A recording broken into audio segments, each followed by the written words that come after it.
A while back at one of my seminars, someone came up with a rather unusual request, and that's they asked if I could show them how they could take a person and make them look like a ghost, so you'd be able to semi-see through them to whatever's in the background. Well, of course, there is nothing behind them because it's, well, a photo, so we have to simulate it. I'm using an iStock photo, but as you can imagine, this technique can be applied to anything. The technique is actually pretty simple. It's applying it and taking the time to make it look realistic. It takes a little more time.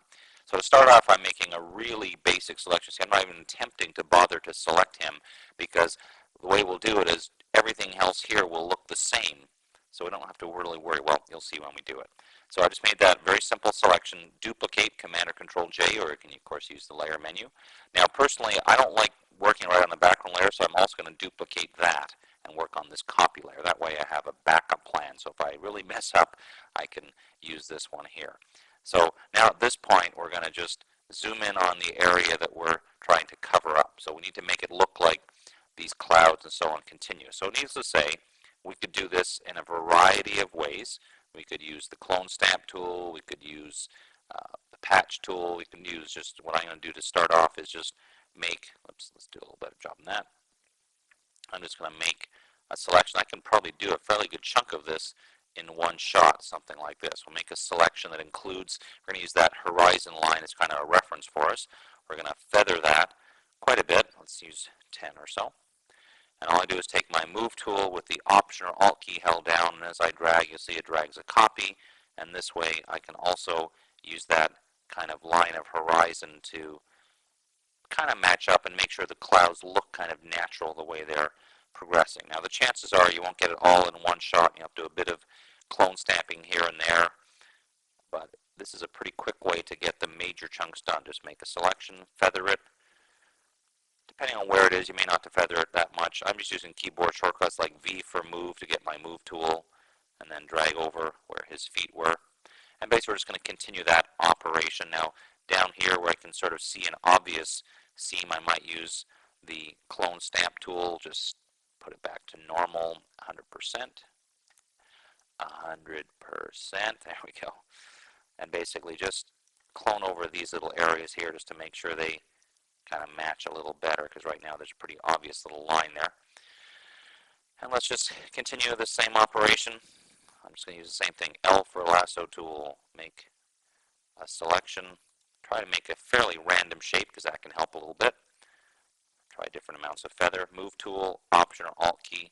Now here we'll have to be a little more careful. Oops, let's undo that last one there. If that happens where when you hide the edges, Command or Control H, it doesn't quite match up, you can always press Command or Control L for levels.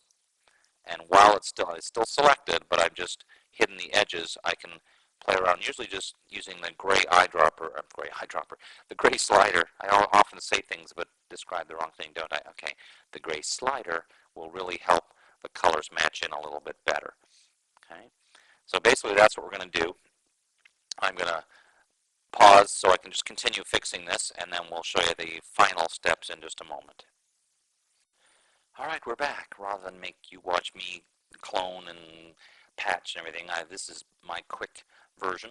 So now what we have is the background where we've basically, in effect, removed the man, but remember he's still on this layer here. So really all we have to do is take this layer now, and as we lower the opacity, we give the illusion of as if he's a ghost and we're seeing through to the background and behind.